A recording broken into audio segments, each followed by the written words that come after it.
Shalom, good evening. This is TV7's Israel News broadcast to you from Jerusalem. And in today's top stories, Prime Minister Benjamin Netanyahu asserts that Israel fights for absolute victory in its war on the fanatical axis of evil led by Iran. RGC Commander Major General Hussein Salami vows that Israel will face bitter consequences for its attack on Iran.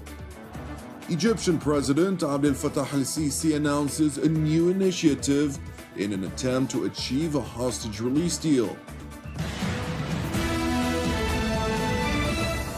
Israel is the barrier in Iran's belligerent pathway as Jerusalem is determined to thwart its malicious intentions. Following Israel's successful attack on Iran during the early hours of Saturday, Defense Minister Yoav Gallant visited the Israeli Air Force Operations Headquarters, where he addressed those officers who commanded Operation Days of Repentance. צריך לזכור את הבסיס. האיראנים תקפו אותנו ב-300 טילי קרקע בשתי תקופות, ובמאות כטב"מים וטל"שים, ודבר כזה לא יכול לעבור לסדר היום. צריך לשים לו גבול ולהסביר בדיוק על מה מדובר. התגובה נראית מאוד מדויקת, מאוד איכותית, מאוד קטלנית על מה שרצינו לפגוע בו. Jerusalem's top defense official went on to highlight the importance of the degraded targets, which effectively expanded Iran's power disparity versus Israel in particular and the West at large. כשאני שואל את עצמי מה עשיתם פה, אז קודם כל פגיעה מאוד מדויקת במק"מים ומערכות הגנה שלמעשה מייצרים חיסרון גדול לאויב כשאנחנו נרצה לתקוף בהמשך. הדבר השני, שינוי במאזן הכוחות דרך פגיעה ביכולות הייצור. מהרגע שזה המצב, הסטוק נתון. ומהמצב הזה, גם האויב עושה הערכת מצב. ולכן, שני הדברים האלה, יש בהם שינוי ביחסי הכוחות. אתה נשאר בכוח שלך, הוא נחלש. וגם ביכולת התקיפה שלך, וגם ביכולת הגנה שלו, וביכולת ייצור שלו. ולכן אני חושב שהסך הכל של הפעולה הזאת הוא גם מסמנת דרך. Meanwhile, in Iran, Foreign Minister Abbas Araghchi, in an audio recording to a regime-run media outlet, addressed Israel's strikes on Iran, amplifying the United States' involvement in the attack. یعنی واقعا آمریکا تمام قد پشت سر رژیم صهیونیستی قرار داره و در همه جنایات شریک است. در عملیات پریشب هم همونطور که در اعلامیه ستاد کل آمده، مشارکت آمریکایی‌ها برای ما کاملا روشن هست. حداقلش این هست که یک کریدور فضایی در اختیار نیروی هوایی رژیم صهیونیستی قرار دادن. همینطور در حال تجهیزات دفاعی که از قبل فرستادن به نوعی برای مشارکت در همین عملیات هست. In addition to remarks made by Tehran's top diplomat, RGC Commander-in-Chief Major General Hussein Salami asserted in a statement quoted by the regime-run Tasnim news agency that Israel will face bitter consequences for its attack, while Tehran's parliament speaker Mohammad Bakir Ghalibaf separately insisted that under international law the Islamic Republic was in a position to retaliate. اقدام نظامی رژیم صهیونیستی علیه ایران از روی انفعال بود و به شکست دیگر برای این رژیم تبدیل شد، اما جمهوری اسلامی ایران در چارچوب حق ذاتی دفاع مشروع و ماده 51 منشور ملل متحد خود را محق به دفاع از خود می‌داند و پاسخ به این تجاوزگری قطعی با رعایت اقتضاعات خواهد بود. Meanwhile, in Jerusalem, Prime Minister Benjamin Netanyahu, during the opening winter session of Israel's parliament, or Knesset in Hebrew, proclaimed that the raging conflict, which he labeled as the War of Revival, has a line of resemblance to Israel's 1948 War of Independence. Premier Netanyahu went on to stress that the fanatical axis of evil, which is led by Iran, threatens to destroy Israel and to trap other countries in its net. היום אנחנו עומדים בפני אתגר שונה לחלוטין, מול אויב אלים ותוקפן שמאיים לא רק עלינו, הוא מאיים על המזרח התיכון כולו, הוא מאיים על העולם כולו. כוונות הזדון שלו להרוג, להשמיד, לאבד, נחשפו בשנה האחרונה במלוא אכזריותן.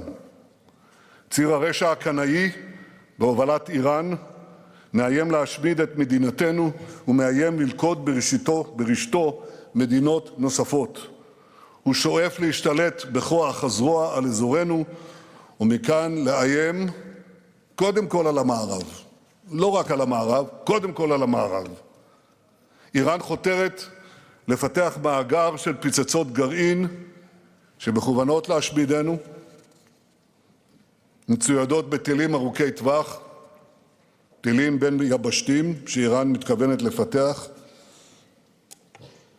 היא תוכל לאיים על העולם כולו בכל נקודה שבו. איראן בונה תעשייה של טילים בליסטיים מסוכנים, היא מציידת את גרורותיה בנשק קטלני. Netanyahu further proclaimed that the state of Israel is the barrier in Iran's belligerent path to regional hegemony. אנחנו כאן, במדינת ישראל, אנחנו המחסום האמיתי בדרכה של איראן. ואנחנו מסכלים את כוונות הזדון שלה. כי לשיטתה של איראן, אם ישראל תיפול, מדינות רבות ייפלו יחד איתה.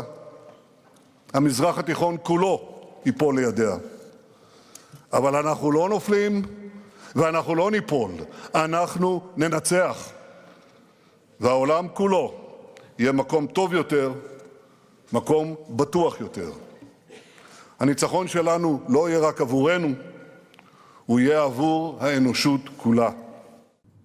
The Israeli Prime Minister continued by reasserting Israel's war aims, which Netanyahu insists defines the meaning of absolute victory. במלחמת התקומה יש לנו דרך ויש לנו מטרות ברורות. בתחילת המלחמה הגדרתי את יעדיה העיקריים של המערכה, ואנו פועלים בעקביות להגשימן. חיסול היכולות השלטוניות והצבאיות של החמאס ברצועת עזה, השבת כל חטופינו היקרים הביתה. ישבנו רבים, למעלה ממחצית. לצערי, אני יכול להגיד יותר ממחצית החיים,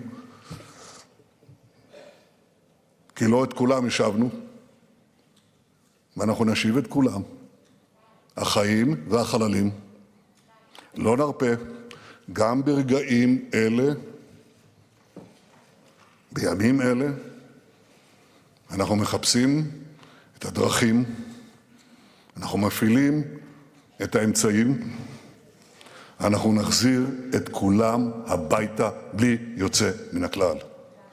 ועוד קבענו סיכול של כל איום עתידי מעזה אל ישראל והחזרת תושבינו בדרום ובצפון בבטחה לבתיהם. זהו הניצחון המוחלט. לא כסיסמה מן השפה ולחוץ, לא כדברי רעב שאין להם כיסוי, בדיוק להפך. הניצחון המוחלט הוא תוכנית עבודה סדורה ועקבית שאנו מגשימים שלב אחר שלב. It is important to highlight that Mossad Director David Barnea returned from the Qatari capital Doha after holding talks with CIA Director William Burns and Qatar's Prime Minister Mohammed bin Abdulrahman Thani. Per an Israeli Prime Minister's office statement, the sides discussed a new unified framework that integrates previous proposals and also takes into account the main issues and recent developments in the region. The statement further reads, the discussions between the mediators and Hamas will continue in the coming days in order to evaluate the feasibility of talks and the continued efforts to advance a deal.